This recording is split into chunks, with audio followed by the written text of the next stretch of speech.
Welcome. I'm Celeste and I'm a physiotherapist, and this is going to be a whole series dedicated to you if you have a sore back and the diagnosis of a herniated disc. And I say those words in that order because a lot of times we associate to a diagnosis, we're like, I have a herniated disc and that is why my back is sore. But hopefully through the next couple of little mini lectures, you're going to understand that pain is a lot more complex. And there's been some really amazing scientific discoveries that I'm going to share with you that give you an insight into how pain actually operates. And you know what often happens when I start to talk about pain with people? We simultaneously step into this mindset of being incredibly empowered because now you're like, oh, I'm actually looking at the body through a holistic lens. But at the same time, it can feel a bit frustrating because there's going to be many more variables to consider. So stick with me. It's a little bit boring, I know, listening to someone lecture about a topic like pain, but trust that at the end of it, you're actually going to get so much more from this program. So as I mentioned, pain is very complex. And the reason we know this is because when researchers started looking at the amputee community, they noticed that even if someone had lost their limb, they would still feel pain. So that was really weird. They were like, hang on, how can something that doesn't even exist anymore, how can it feel pain? And so they did a series of really complex studies and they didn't stop. They were true researchers. They kept really pushing the boundaries of research. And in the end, what the conclusion was time and time again is that pain is not in our bodies. Yes, it feels like your knee is sore, your back is sore, your hand is hurting, but actually pain is an output that the brain chooses. And I'm going to get into that in a bit more detail in a moment, but I thought I'd just share with you one of the experiments that they conducted. They had a rubber hand on the table and they had the person's hand underneath the table, and they would stroke the rubber hand at the exact same time that they stroked the person's hand under the table. And visually, as the person is watching this rubber hand being stroked over and over again, they start to associate to the rubber hand because the sensation matches the visual input. And then these naughty researchers would take a hammer and out of nowhere smash the hand, and every single time, without fail, the person would scream in agony and would report that they felt the hammer hit their hand. So this is just one example of many incredible studies that were conducted to give researchers the deeper understanding as to how pain works in the body. Now, the next thing I want to explain to you is exactly how the brain works. Like, why would the brain choose pain? It doesn't make sense. Like, the brain wants you to surely live a good life. Well, the first thing that I want to say about the brain is that it always works on a predictive mechanism. It's always trying to predict the future. And I'll give you an example. If you're walking down the street and it's a misty day, and you see two figures in the distance coming towards you, one is a tall figure, one is a small figure, your brain is trying to imagine what those could be. Maybe there's a man with a dog or a man with a child. As they come a bit closer, you see, oh, it's a man with a dog. And the dog, it looks a little bit intimidating. It's not a very happy dog. So your brain thinks, do you know what? It's probably safer if I cross the road. You don't know if that dog is dangerous. You don't know if it's going to bark and bite you, but you made that prediction, so you took action and crossed the road. That is one example of how the brain works on a predictive mechanism. The second thing I want you to understand is that there are 3 steps. To get this prediction, it needs to follow 3 steps. The first step is it takes in information through your senses, by sensing how your body is feeling, hot, cold, do I need the loo? And the third one is just how your body is in space. Am I standing? Am I sitting? Where is the light? Where is the camera? I'm interpreting all the different things in relation to my body. So those are informations coming to my brain.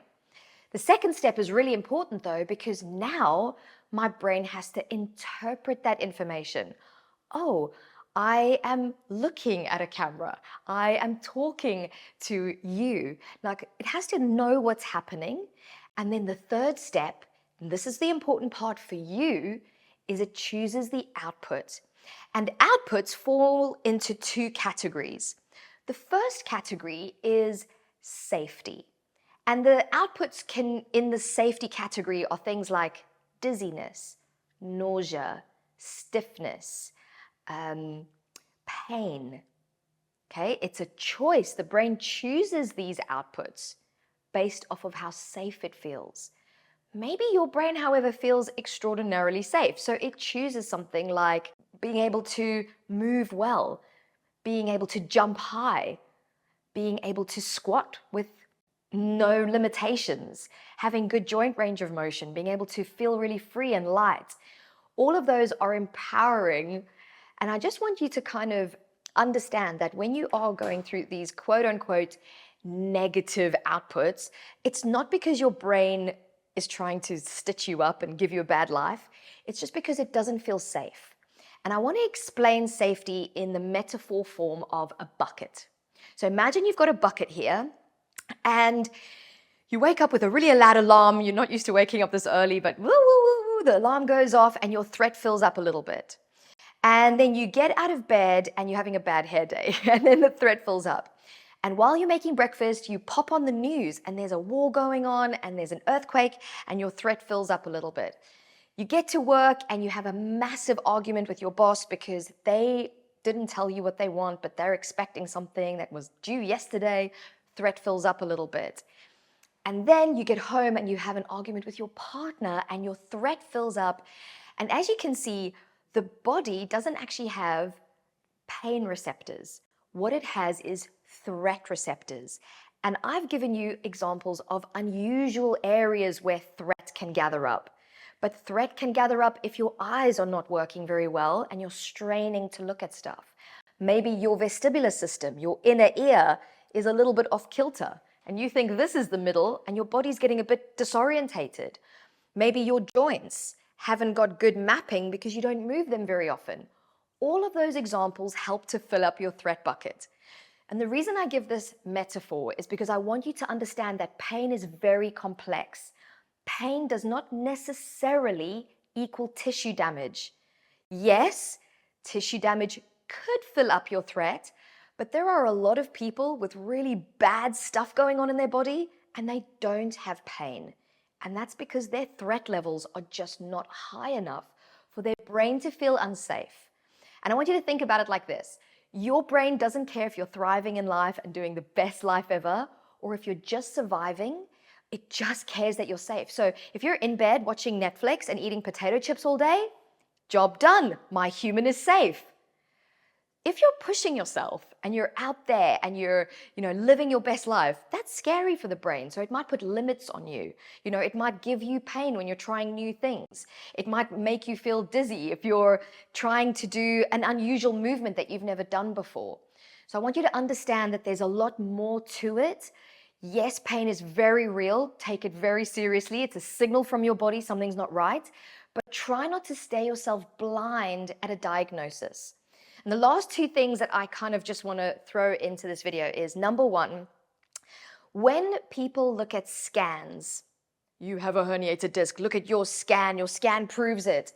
It often shows that people, when we follow those people later in their life, say the reason that is because of that prediction. Remember, the brain's always trying to predict what's going to happen.